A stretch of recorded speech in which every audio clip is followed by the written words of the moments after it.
Bonsoir à toutes et à tous, heureux de vous retrouver pour la tranche info en direct sur votre antenne Canal 10 Télévision avec au programme de cette soirée Info 10, le journal local et régional qui sera suivi du focus. Mais pour l'instant, place à l'actu.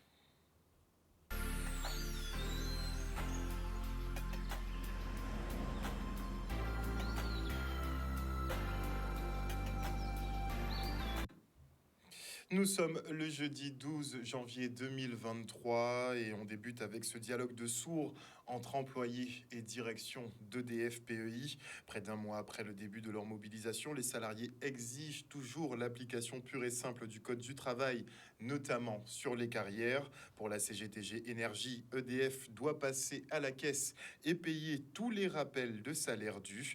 On fait le point avec Jimmy Télémac. Pour nous, aujourd'hui, nous sommes venus régler le sujet.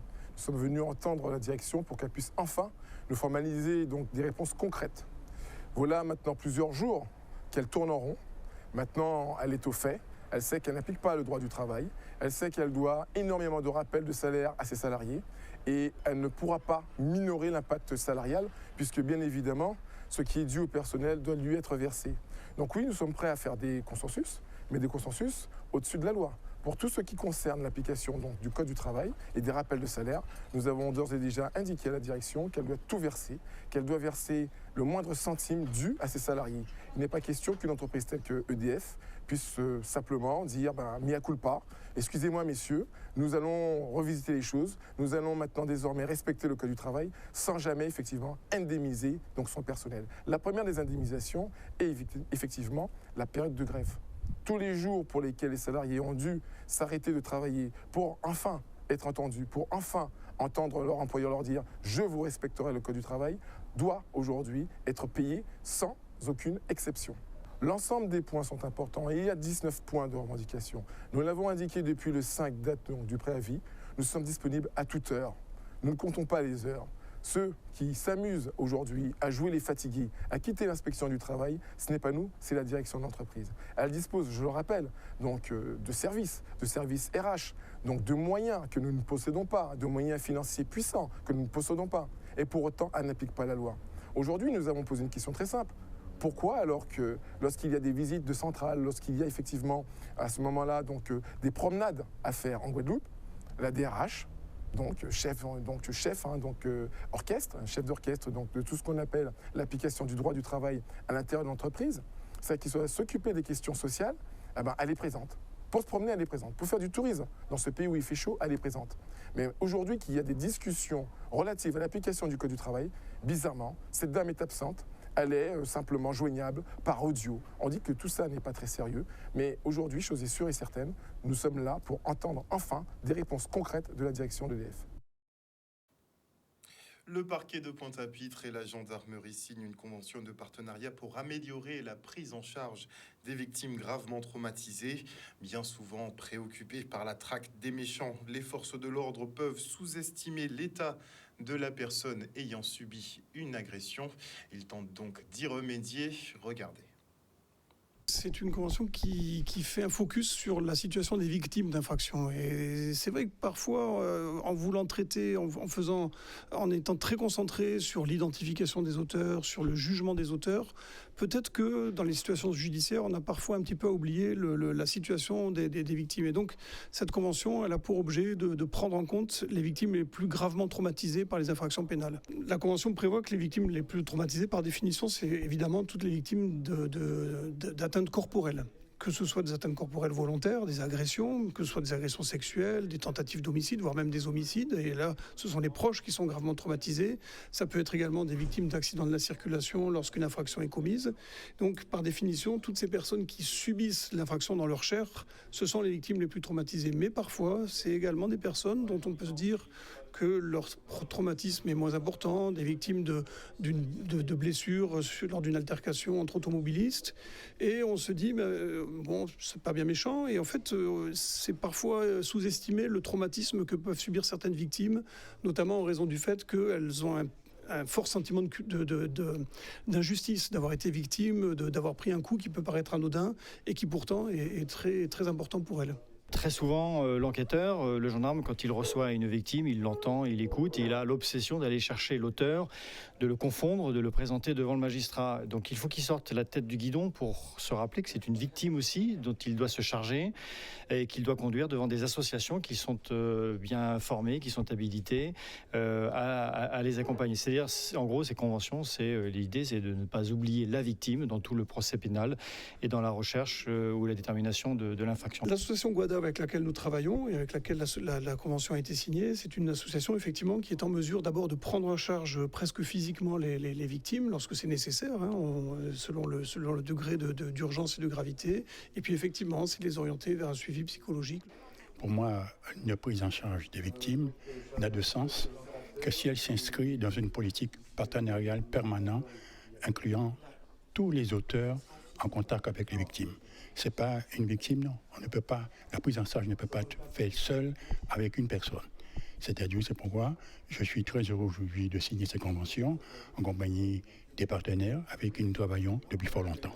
Toutes les actions qui sont mises en œuvre pour améliorer cette prise en compte des victimes au quotidien, comme cette convention que nous venons de signer pour les victimes gravement atteintes par des infractions pénales, dont le procureur a parlé tout à l'heure, sont des actions sur lesquelles nous sommes fortement impliqués et où les enquêteurs et toutes les entités de la police nationale, et notamment en Guadeloupe, qui sont chargés de veiller à la prise en compte des victimes, le sont également, à l'exemple des violences intrafamiliales, à l'exemple des homicides volontaires, des accidents de la route.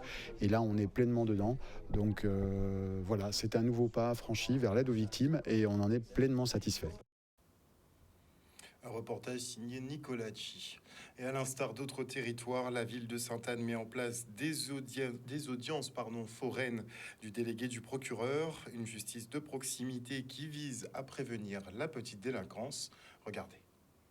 Les audiences foraines de délégués du procureur, c'est un beau dispositif qui existe et qui permet à la justice d'être plus proche du justiciable. C'est-à-dire, plutôt que de faire venir les justiciables au tribunal, parfois c'est compliqué pour eux, les distances, les moyens de locomotion qui sont compliqués, eh bien c'est le délégué du procureur qui vient sur place. Ici à Sainte-Anne, ce sera le cas dans quelques mois, et qui donne la réponse pénale qui est prévue. Et donc l'expérience montre que ça marche bien, que les justiciables, forcément, dès lors que le lieu de justice est plus proche de chez eux, se déplacent plus volontiers. Et l'expérience montre, ce qui existe dans les autres communes déjà, que les taux de présence sont très importants. Nous, maires, on nous donne une mission, singulièrement moi, avec le procureur de la République, qui viendra effectivement m'accompagner pour ces premières auditions, donner, je dirais, une audition par rapport à ces jeunes, et pour donner en tant que médiateur. Donc on va les accompagner tranquillement et pour qu'on leur donne un petit peu, je dirais, comment avancer pour ne pas les sanctionner de façon systématique. Mais c'est préventif. Le fait de bien répondre à des petits actes de délinquance, le fait de répondre dans des temps réduits, avec une réponse qui est contradictoire, c'est-à-dire avec une personne qui est là, pour laquelle on prend le temps de s'expliquer, de l'écouter, c'est forcément une façon de prévenir la récidive, en tout cas, de prévenir le renouvellement des passages à l'acte. Et en Guadeloupe, nous sommes mauvais en termes de gestion des déchets. Rien de nouveau sous le soleil. Près de 75% de nos ordures sont enfouies et moins de 25% sont recyclées. Des chiffres présentés par l'Observatoire régional des déchets et de l'économie circulaire de la Guadeloupe qui préconise entre autres la création de 2 usines de valorisation. Le reportage.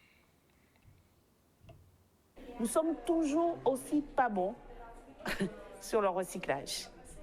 Nous enfouissons 73% de nos déchets et nous n'en recyclons que 25%.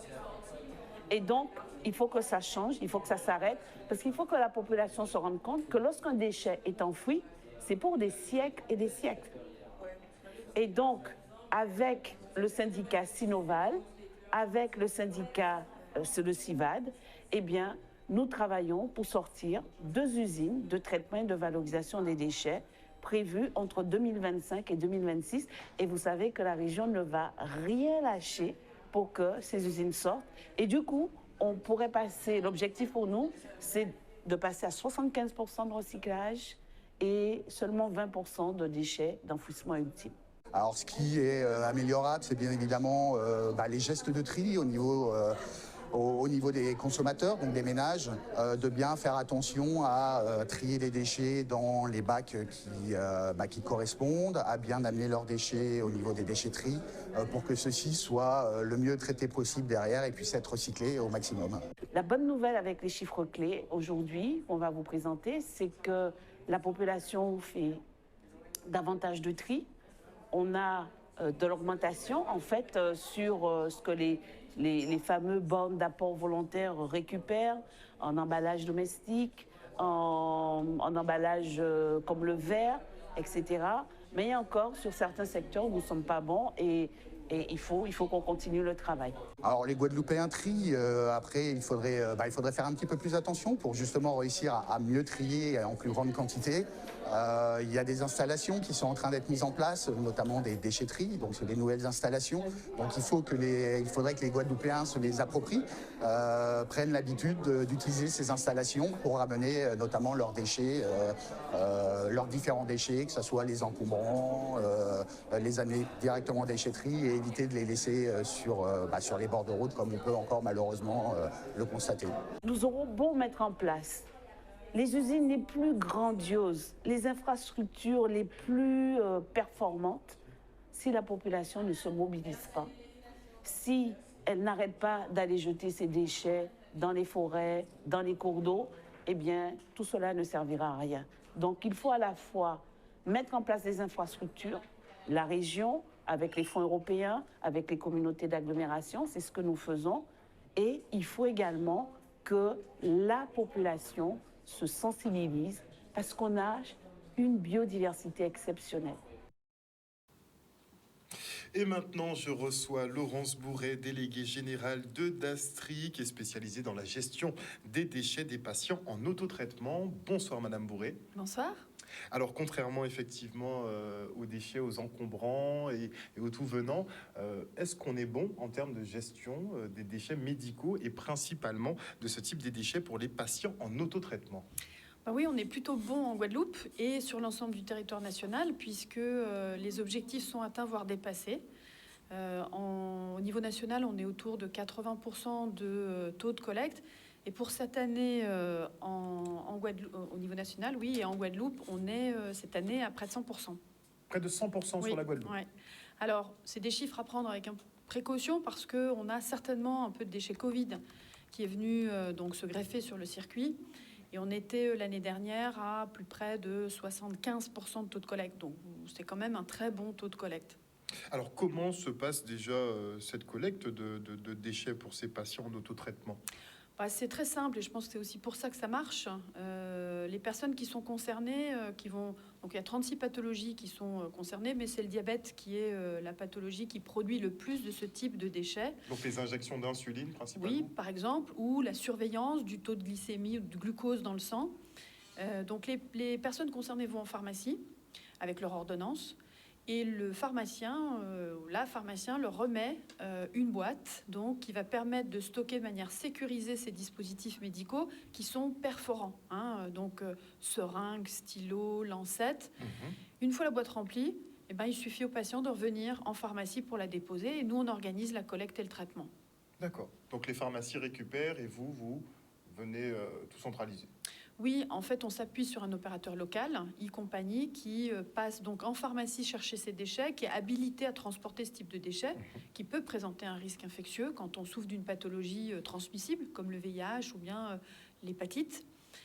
Et ensuite, il l'emmène sur un site de traitement à Petit-Bourg, qui est un appareil de pré-traitement par désinfection, et qui permet donc de broyer, de désinfecter, et ça part ensuite donc dans les installations de stockage de l'île. Donc c'est traité localement.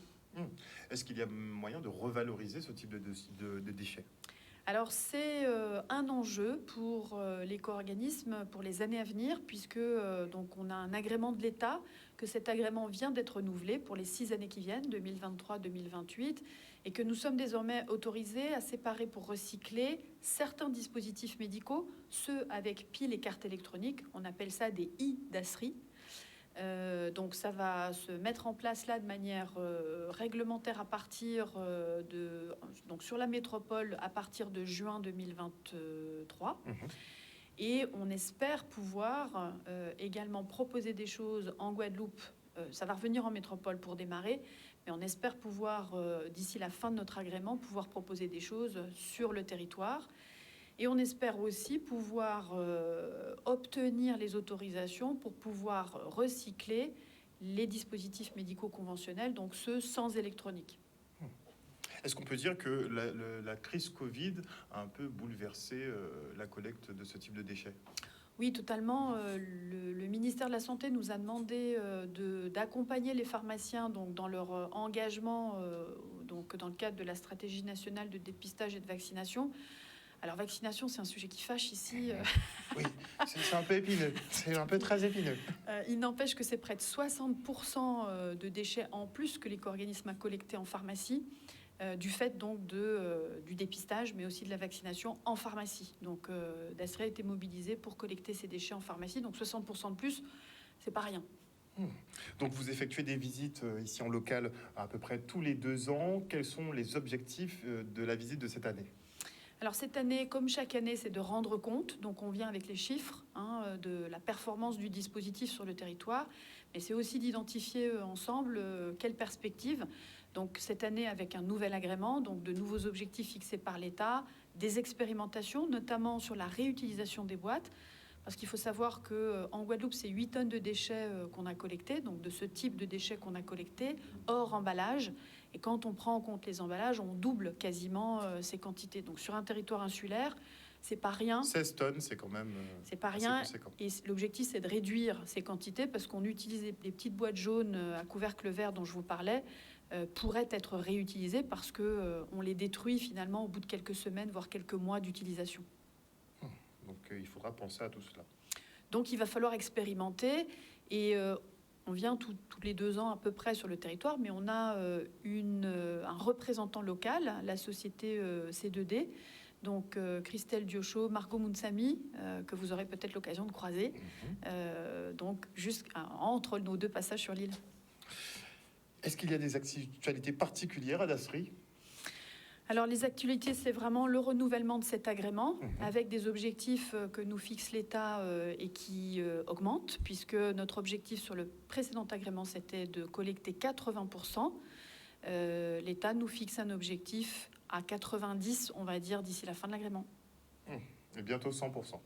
Et bientôt 100%, qui pourront être honorés dans tous les cas, a priori. Alors, je serai un peu plus réservée, puisque comme je l'évoquais, je pense qu'on a certainement dans ces chiffres un peu de déchets Covid. Donc je pense que quand les choses seront revenues vraiment à la normale, 90, ça sera déjà un très bon objectif. Merci beaucoup d'être venu sur ce plateau ce soir nous parler justement du rôle de la Dasri qui se charge de la collecte des déchets des patients en autotraitement, surtout des déchets qui sont quand même assez dangereux à manipuler, des aiguilles, des choses pointues et donc qui méritent un traitement particulier. Visiblement, les chiffres en local sont très bons. Vous nous parlez d'un taux de près de 100% en local et 80% au national. Donc on est loin effectivement des collectes des déchets courants et des encombrants qui n'ont pas une très bonne note, hein. On vous le dit. Merci beaucoup, Madame Bourré. Et on enchaîne maintenant avec la pose de la première pierre de la déchetterie de Petit-Bourg, l'une des plus grandes de l'archipel. Regardez. Donc aujourd'hui, c'est une grande satisfaction et je tiens à féliciter notre ingénieur, monsieur Absalon, un jeune ingénieur qui a été recruté, qui suit de près avec son service et travaux, comme le fait monsieur Julien Lafont sur tout ce qui est énergie, comme madame Clemcy sur l'eau. Nous avons effectivement des jeunes Guadeloupéens, des équipes qui travaillent pour équiper la Guadeloupe. Mais ce qui est important pour nous, c'est la fierté de tenir nos engagements. Nous l'avons vu dernièrement sur le très haut débit ADE. Nous avons dit fin 2022, 2022, on a eu 2 ans d'abattement avec le Covid, mais nous avons tenu des engagements avec les 14 communes que nous équipons qui sont à plus de 70% de couverture. Donc pour nous, c'est une grande satisfaction aujourd'hui de poser la première pierre de l'une des plus grandes déchetteries de la Guadeloupe, car je crois qu'il y aura 9 couloirs. C'est un moment qui était très attendu à Petit-Bourg parce que nous avons un territoire sur lequel nous développons une ambition de propreté, une ambition de beauté, une ambition de fleurissement. Pour pouvoir assurer cela, il nous faut aussi des équipements qui vont permettre aux petits bourgeois de cesser de mettre des déchets en bordure de route. Il est important pour nous d'avoir un lieu de proximité qui soit en capacité non seulement de recueillir les déchets, mais de les traiter et de les valoriser.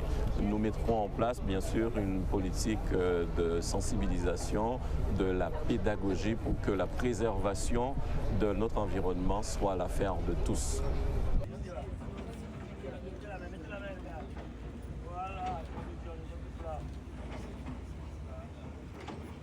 Puisque cette déchetterie se situe sur le territoire de la CMBT, il faut que je vous précise que ce sera la 4e déchetterie de la communauté d'Aglo-du-Nord-Bastère, après le Lamentin, après Déher, après Pointe-Nord, et bien voilà, Petit-Bourg qui arrive. Et si nous arrivons à résoudre les problèmes de terrain d'assiette, d'ici quelques temps, on aura la déchetterie de Goyave. Il ne manquerait que la déchetterie de Sainte-Rose, et pour que la boucle soit bouclée. La construction des déchetteries rentre dans le cadre d'un projet d'implantation de déchetteries sur l'ensemble du territoire initié par la région Guadeloupe. L'objectif, ce serait d'arriver, comme le dit si bien ma collègue du conseil régional, Mme Sylvie Guistadi Duflo, d'arriver au zéro déchet en 2030. Je pense que nous sommes bien partis pour cela. Cependant, il faudrait qu'on appelle les Guadeloupéens à faire preuve de civisme, d'arrêter de jeter, parce que nous avons un réflexe de jeter par les fenêtres des véhicules, de jeter un peu partout, comme si les déchets allaient pouvoir se diffuser dans la nature et disparaître. Non. Les déchetteries, justement, ne sont pas des lieux où on jette, mais des déchets où on dépose. Et ça permet de trier, de recycler et peut-être de redonner vie à ces objets qu'on emmène. Et ça rentre dans le cadre de ce qu'on appelle l'économie circulaire. Et on se rend maintenant au Cinestar des Abîmes pour l'avant-première du film Pierre-Édouard Décimus, Le Zouk et la prière des oiseaux.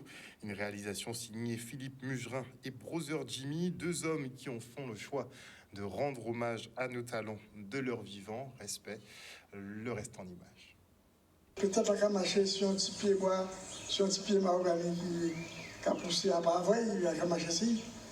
Donc on a commencé par dire merci et pardon pour tout ça que tu fait. L'idée, en fait, c'était de se dire, mais comment ça se fait qu'il n'y ait pas de documentaire, en fait, de production déjà sur Pierre-Édouard Décimus? C'était une interrogation. Et je pense que ça s'explique aussi par le personnage qui était aussi un personnage assez discret jusqu'à maintenant et beaucoup plus connu pour son œuvre. Effectivement, vous avez cité Cassave, mais l'idée, c'était de retranscrire le parcours de Pierre-Édouard depuis le début et de partir, en fait, de la petite enfance, où en fait il est imprégné en fait des musiques, en fait on dira des grands orchestres, et puis de comprendre aussi le parcours en fait qu'il a eu au sein des Vikings, qui a servi de laboratoire pour Cassave justement. Toujours une équipe qui gagne, et ça m'a confirmé avec cette équipe qui a fait le documentaire. C'est en comptant tout bonnement le résultat. Ils ont travaillé et tout le mérite, c'est eux. Nous nous sommes engagés à ce que la politique culturelle du département soit un axe majeur de notre engagement au cours de cette mandature. Donc il était tout à fait évident que nous puissions accompagner ce projet sur l'une des figures de l'identité, de la culture, de la musique guadeloupéenne. Je tiens à remercier tous les partenaires qui nous ont suivis sur cette opération, qu'on a tournée pendant 4 ans avec Pierre-Édouard, parce qu'il y a eu le Covid, il y a eu quelques péripéties. On a perdu Jacob en chemin. Justement, sa toute dernière interview, Jacob l'a faite avec nous pour ce documentaire. Donc j'ai une très grosse pensée pour lui. Nous avons une très grosse pensée pour lui. Et pour nous, oui, c'était très important d'honorer Pierre-Édouard Décimus de son vivant, car c'est un génie musical. C'est une musique vivante, et tout ce qui est vivant, ça vit. Donc il fête, il a grandi, il a pour un coup de fatigue, il a ouvert, il a dit 109, il a fait perfusion, et ça guérit. grâce à lui quand même, grâce à lui et Jacob, eh bien, grâce aux Zouk, ils ont pu installer la Guadeloupe sur la carte du monde. Et ça, ce n'est pas rien. Ça, nous devons toujours l'honorer et nous devons toujours honorer ceux qui font pour notre pays, ceux qui font pour notre culture. Mais ça qui base à Zouk là, c'est le tambour. Et le tambour restera et nous l'obligons de faire encore.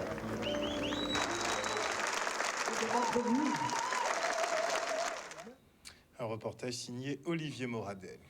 Et voilà, chers téléspectateurs, nous sommes arrivés au terme de ce journal. Merci pour votre fidélité à ce programme. N'oubliez pas que sur Canal 10 Télévision, vous faites l'information que nous diffusons. Le journal local revient demain à 18h30. Une bonne soirée à tous. Bisous, bisous tout le monde.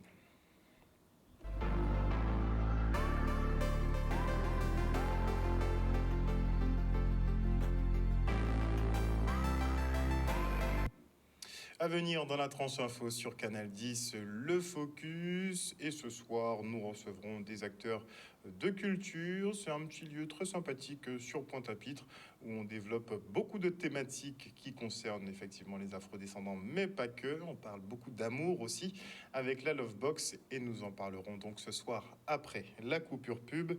Et avant cela, je dis bonsoir à Jimmy, bonsoir à Moïse Caramel, bonsoir à Lydia Luce, à Absalon, Hugues Théodore.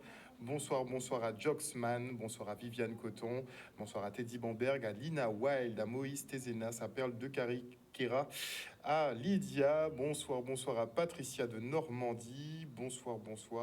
Ah, j'ai ouvert l'application un petit peu tard, désolé, je ne vois pas tous les noms de ceux qui étaient connectés. En tout cas, merci beaucoup de nous suivre de manière constante. On se retrouve après la pub et on va parler un petit peu d'amour.